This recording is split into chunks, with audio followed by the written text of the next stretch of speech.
Question number 12। दिए गए चित्र में ए बी समांतर सी डी है, यानी ए बी समांतर सी डी है। ये बुक में पहले से ही घसा हुआ था, ये लाइन नहीं है, ठीक है, ये पहले से था, क्वेश्चन में नहीं है। ए बी समांतर सी डी यानी ए बी सी डी के क्या है, ये समांतर है। एंगल ए बी ओ यानी एंगल ए बी ओ कितना डिग्री दिया हुआ है, 30 डिग्री दिया हुआ है। एंगल सी डी ओ यानी ये 40 डिग्री दिया हुआ है, ठीक है। तो कह रहा है एंगल बी ओ डी ज्ञात करे, ठीक है। एंगल बी ओ डी निकालना है, तो एंगल क्या निकालना है, एंगल बी ओ डी क्या करना, ये फाइंड करना है, ठीक है।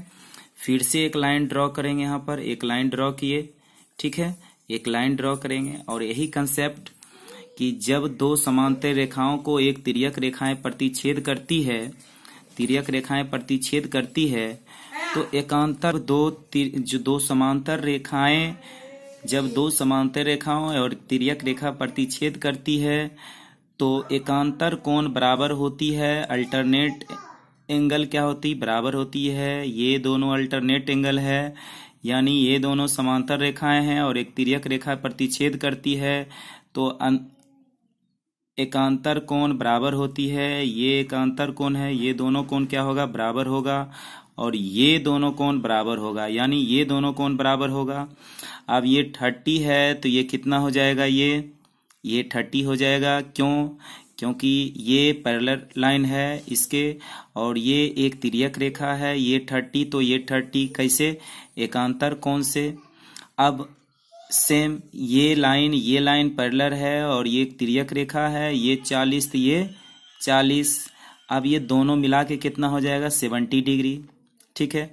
और चूंकि हम जानते हैं कि एक कंप्लीट एंगल कितना डिग्री का होता है, 360 डिग्री का होता है। तो ये कंप्लीट एंगल का बात करें तो यहाँ पे 360 डिग्री का होता है, और 360 में यहाँ से यहाँ तक ये कितना डिग्री है, 70 डिग्री है।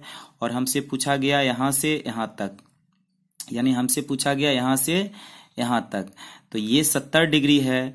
और हमसे पूछा गया ये एंगल को फाइंड कीजिए, तो चूंकि हम जानते हैं कंप्लीट एंगल 360 डिग्री का होता है, तो 360 डिग्री में यानी ये 70 डिग्री को सब्ट्रैक्ट कर देंगे तो ये एंगल निकल जाएगा। यानी 360 डिग्री में 70 डिग्री अगर सब्ट्रैक्ट कर देंगे, यानी ये एंगल कितना निकल गया, 290, यानी 290 डिग्री निकल गया, ठीक है। Option number A.